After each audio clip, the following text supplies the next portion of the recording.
eu vou passar a palavra para a professora Sara Azevedo, que vai apresentar o trabalho Adultério e Prostituição na Casa Imperial Romana, a construção da imagem de Messalina na literatura dos séculos I e II depois de Cristo.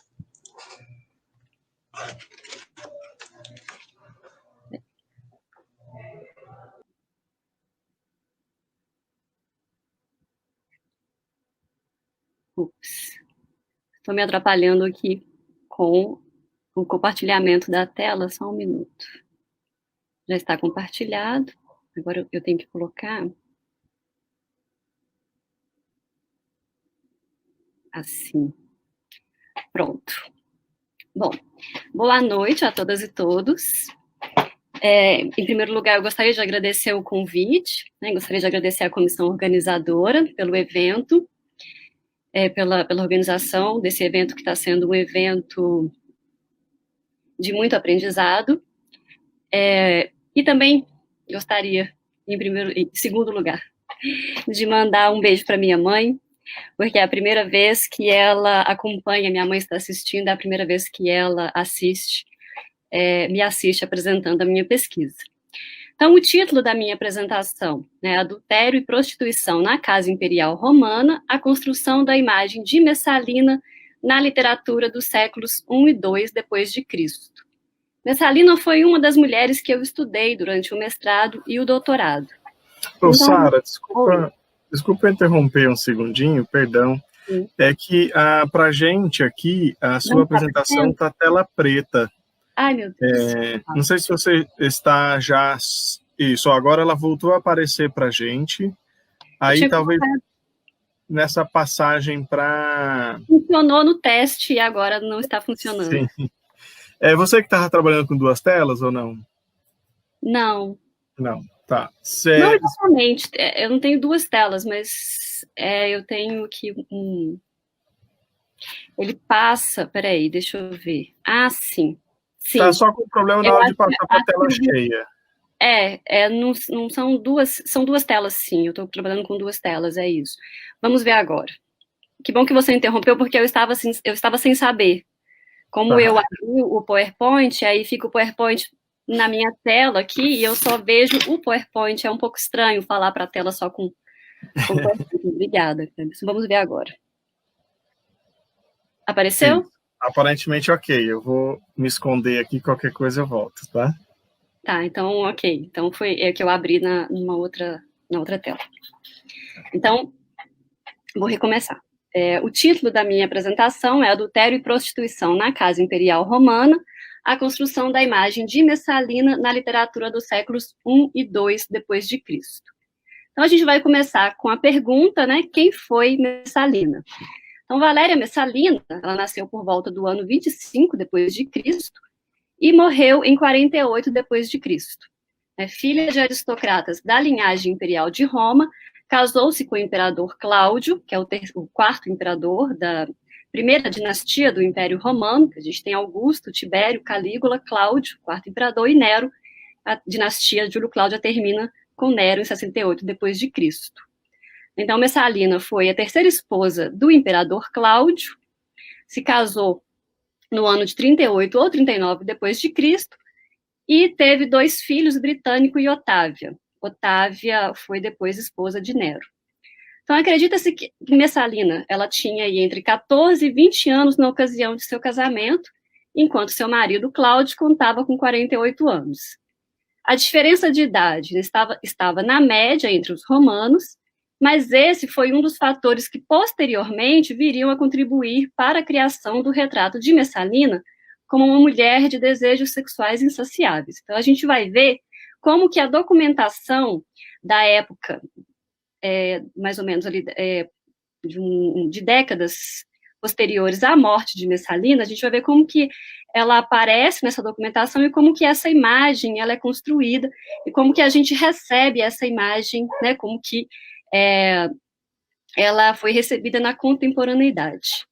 Então, nós começamos, o evento hoje começou com uma apresentação sobre mulheres em Atenas, e depois, então, passamos por Atenas, começamos em Atenas, na Grécia, passamos pelo Egito, Berenice, e agora vamos para Roma, primeiro século depois de Cristo. E vamos entrar aí no início do segundo século depois de Cristo. Então, aqui eu trouxe uma estátua, né, da Messalina, uma estátua que está no Louvre. Essa estátua, a Messalina, está com um britânico, com o filho no colo, e é uma estátua que faz referência a uma divindade grega, é uma estátua que ela, eu não digo uma cópia, mas ela foi inspirada numa estátua grega, ela representa a prosperidade, então, a paz e a prosperidade. Então, passando para o segundo slide, adultério e prostituição, julgamento no campo literário. A hipótese que a gente vai trabalhar aqui nessa apresentação é que Messalina, ela passou por um julgamento de adultério, né, do crime de adultério, no campo literário, porque a gente não tem indícios de um julgamento formal de adultério. Então, aqui o primeiro tópico do meu slide. O historiador Tácito narra sobre um casamento que Messalina teria participado, um ritual abaco realizado por Messalina enquanto Cláudio estava fora de Roma. Então, Tácito, o historiador Tácito, ele escreveu os Anais. Essa obra, Os Anais de Tácito, ele narra ano por ano do principado dos primeiros imperadores romanos. Ele, na verdade, começa com o final do período de Augusto, começa com a morte de Augusto, em 14 depois de Cristo, e ele vai narrando ano por ano do governo dos primeiros imperadores, de Tibério, Calígula, Cláudio e Nero. Então, é uma das principais fontes que a gente tem para o estudo desse período, do período Júlio-Cláudio, desses imperadores, dessas personagens desse período, né, para a gente entender a representação, não só a representação, mas para a gente entender esse período que é o primeiro século depois de Cristo, né, quando o império está se estabelecendo, quando há logo depois de uma transição da República para o Império Romano. Então, a gente chama esse período de Principado. Então, o segundo tópico, né, não há indícios, como eu já disse, de um julgamento de adultério. Então, existe um debate historiográfico que discute se houve crime de adultério, se houve crime de traição política. Por quê? Porque Tácito narra, né, que Messalina, ela se casa com um cônsul romano, logo ela se casa, ela aproveita que, né, na narrativa do Tácito, Cláudio estava viajando e Messalina se aproveita que Cláudio estava fora de Roma e ela se casa com um dos amantes. Então, Tácito retrata Messalina como uma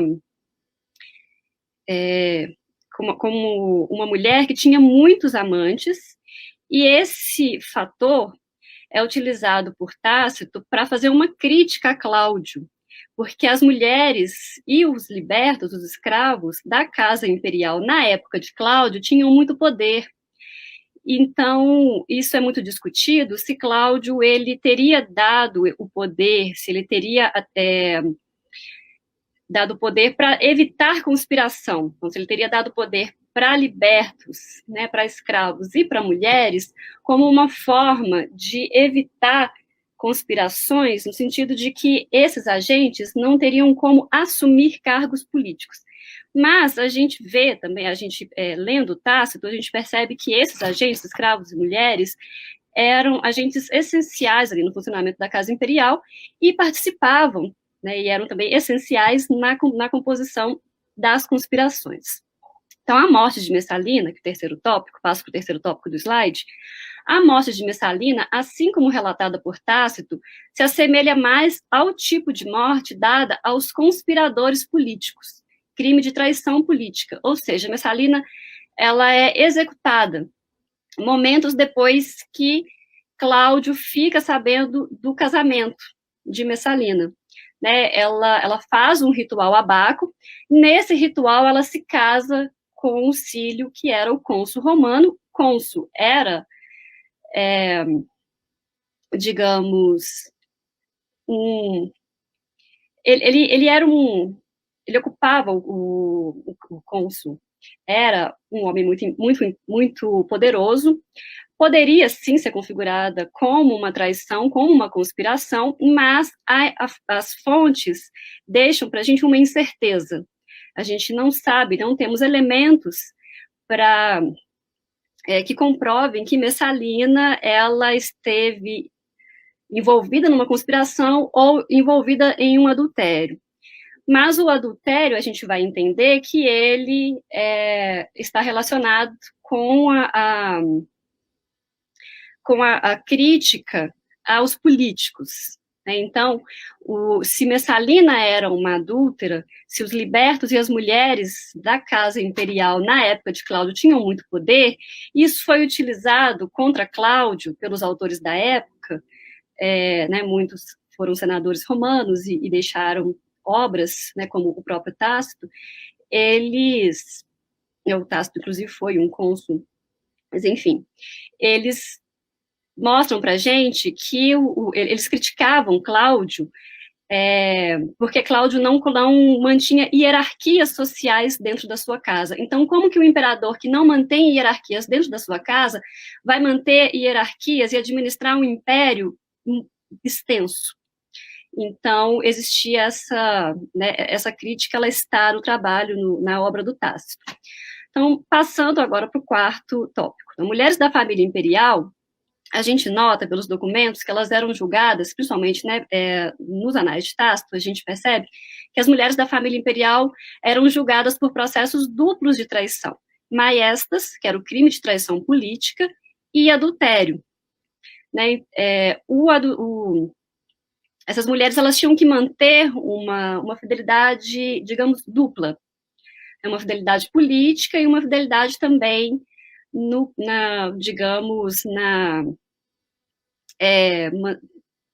não sei que termo utilizar, exclusividade sexual, né, para não cooperar no sentido de não cometer adultério, né? O adultério era a concepção patriarcal de adultério, era a relação sexual entre uma mulher casada e um homem que não era o seu marido. O adúltero era o homem que dormia com uma mulher casada, logo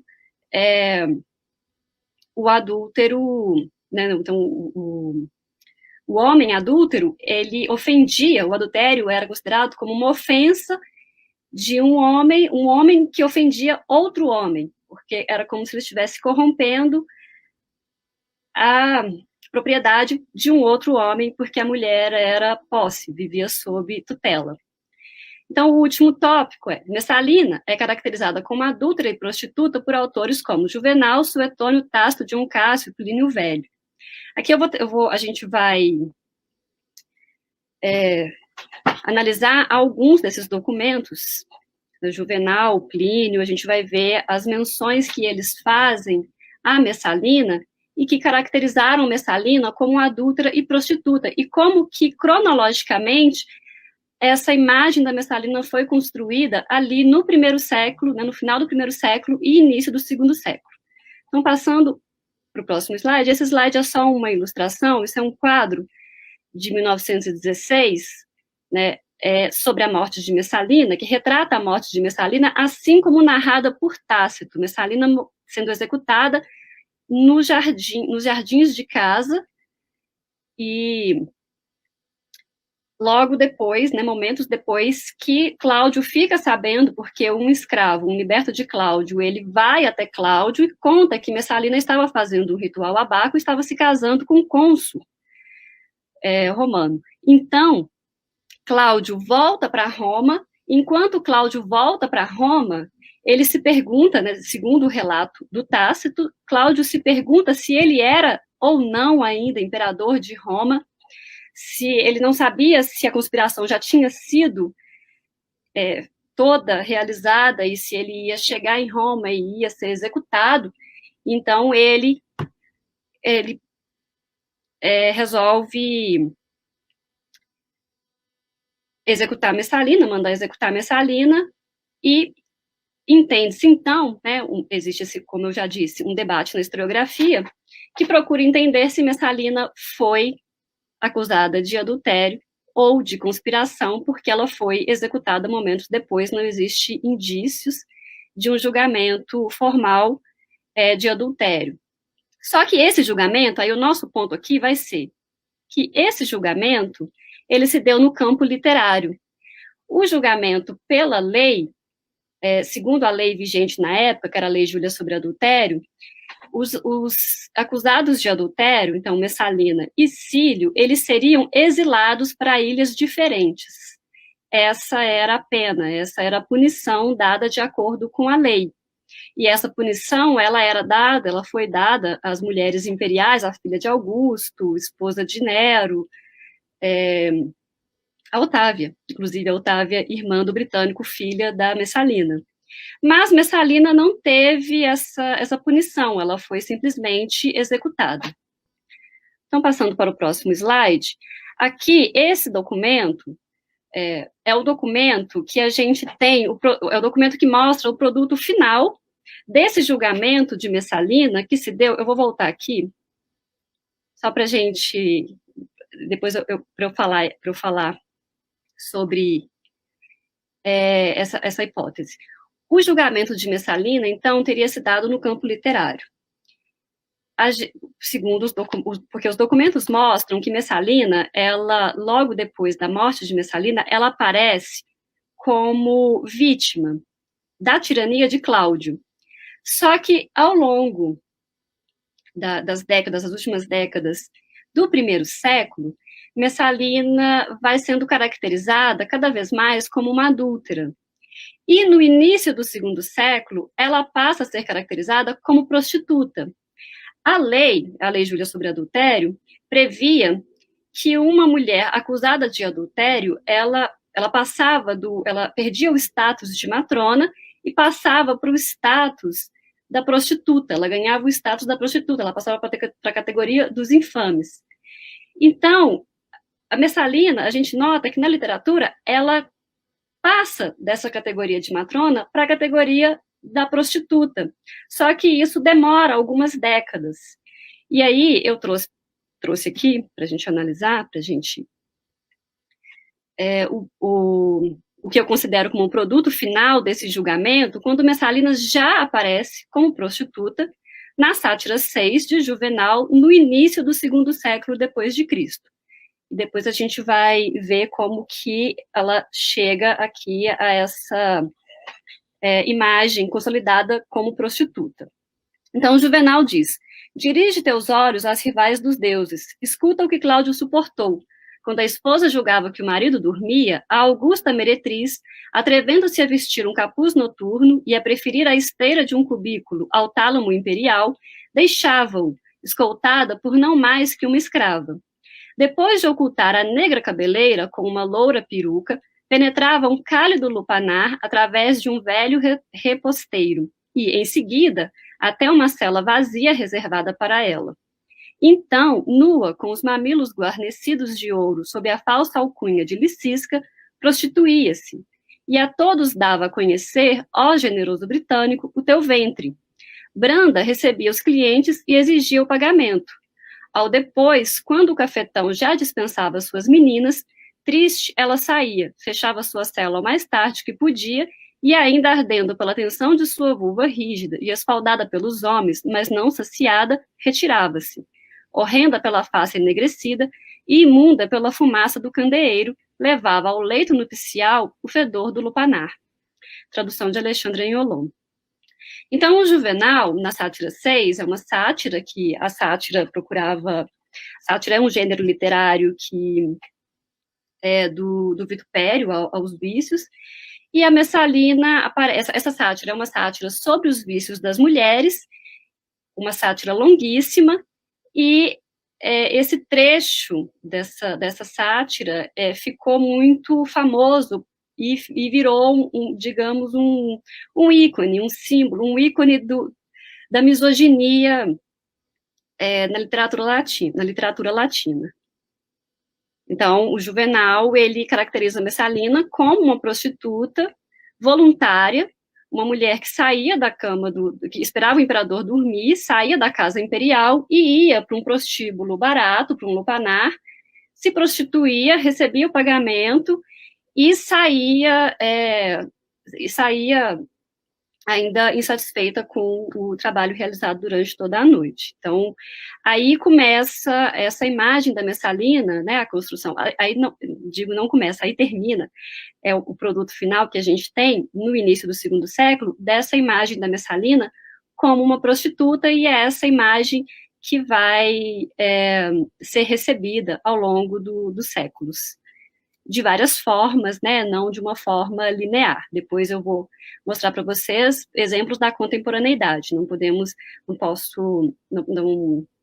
estou traçando uma linha de continuidade, mas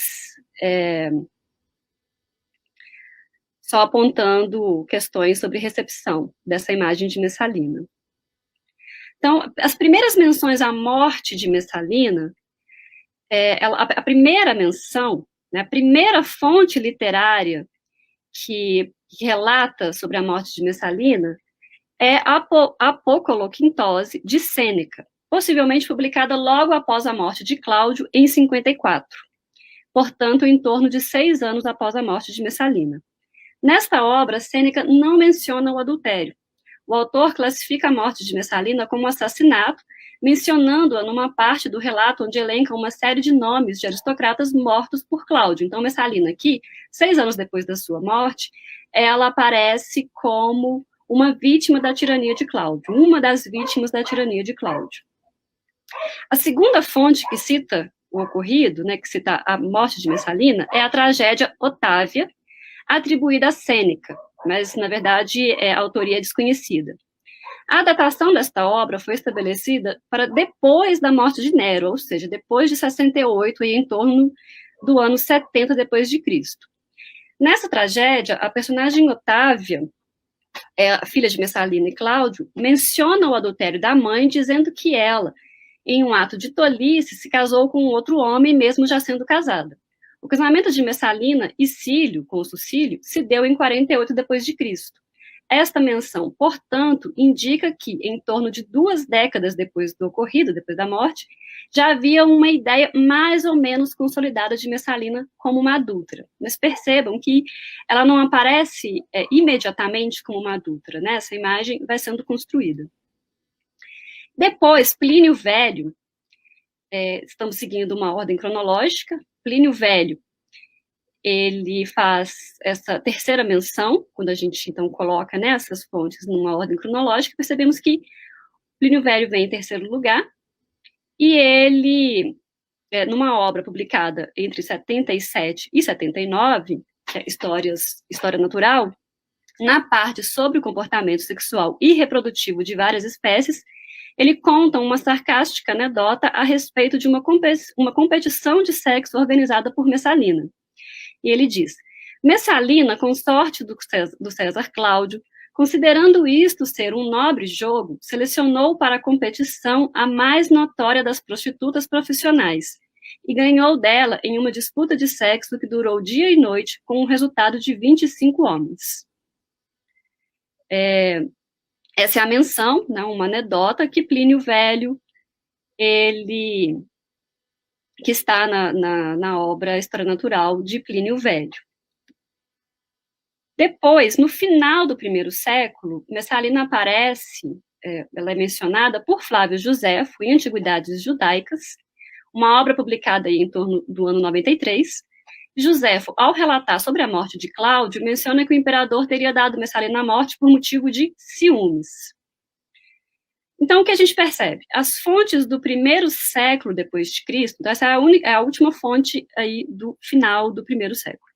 As fontes literárias do primeiro século depois de Cristo, Messalina aparece como uma vítima da tirania de Cláudio. E depois, aos poucos, vai aparecendo como adúltera. Tem uma virada entre o primeiro e o segundo século, as fontes do início do segundo século, Juvenal, Tácito e Suetônio, eles mostram Messalina como uma adúltera e prostituta, né? Principalmente Juvenal mostra claramente Messalina como uma prostituta. E Cláudio aparece como uma vítima dos adultérios de Messalina. Então, o que a gente pode afirmar, a partir dos documentos desse recorte cronológico, né, mais próximo à vida de Messalina, é que sua figura foi sendo representada em 2 sentidos. primeiro, como uma ferramenta de crítica a Cláudio. Como eu já expliquei, Tácito, ele faz uma crítica a Cláudio, ele utiliza muitas personagens femininas como recursos retóricos para criticar imperadores. Não só Cláudio, mas também Nero, Tibério, mas ele utiliza estratégias retóricas diferentes para cada imperador. E, no caso de Cláudio, os adultérios de Messalina se configuram, então, como uma fraqueza de Cláudio, no sentido de que Cláudio não controlava, como eu já disse, não mantinha hierarquias sociais dentro da sua casa, não controlava as mulheres da sua casa, da sua domus. E ela aparece também, essa imagem que se consolidou, como uma prostituta. Então, a gente percebe que, então, com relação à recepção de Messalina, essa recepção se dá muito a partir da construção dessa imagem como uma prostituta, sem muita crítica aos documentos. Então, no que diz respeito à recepção, este retrato, entretanto, parece ter se perpetuado apenas no primeiro sentido. Eu troquei de segundo sentido, que é o sentido da prostituta. Messalina foi condenada pela posteridade com o estigma da prostituta. Então, um claro exemplo é o modo como a palavra Messalina se consolidou na língua portuguesa como sinônimo de meretriz. O dicionário Ruais da língua portuguesa dispõe no verbete Messalina essa sinonímia, além da descrição mulher de costumes dissolutos, libertina. Também no campo da psicologia, o termo o complexo de Messalina é utilizado como substitutivo de ninfomania ou hipersexualidade para designar transtornos sexuais que envolvem vício por sexo e demasiada libido. Essa imagem é da capa. Messalina, então, virou capa de livro no final do século XIX.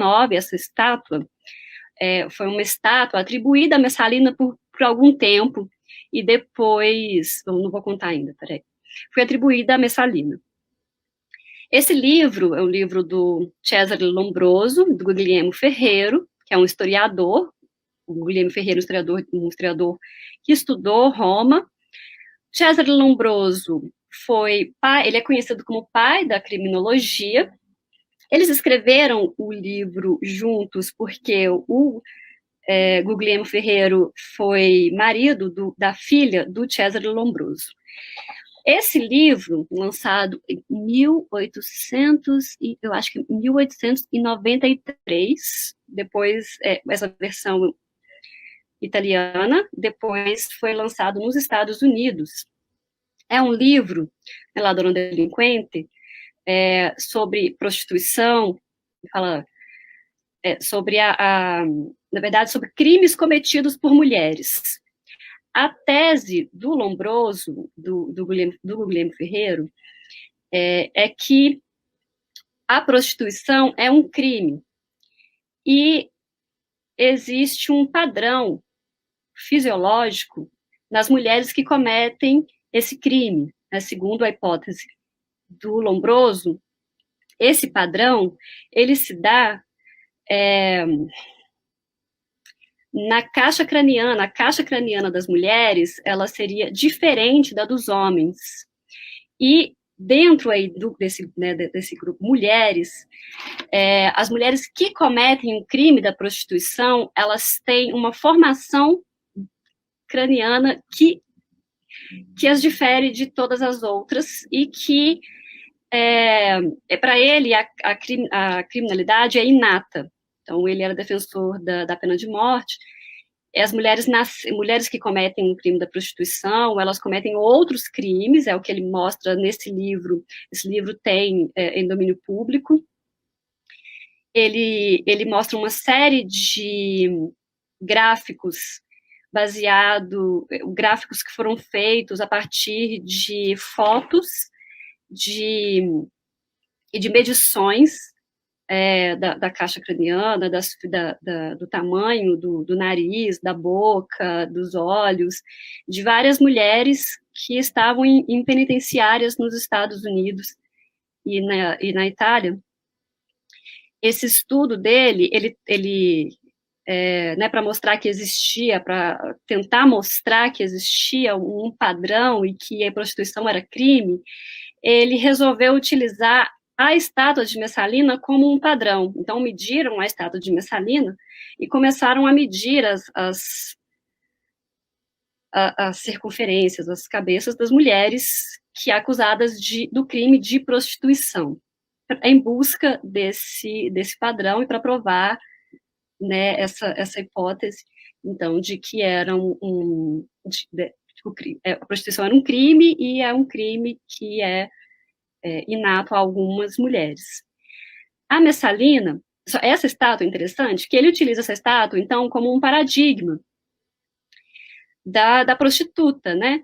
E é interessante que logo depois que o livro foi publicado, pouco tempo depois, 1 ou 2 décadas, essa estátua ela foi atribuída a Agripina, mãe de Nero, Agripina Menor.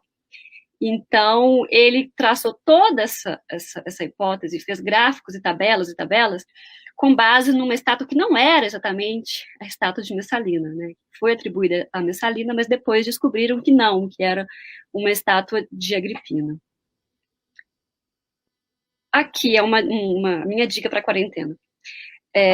Messalina, essa é Sheila White, como Messalina, na premiada série I, Claudius, da BBC, de 1976.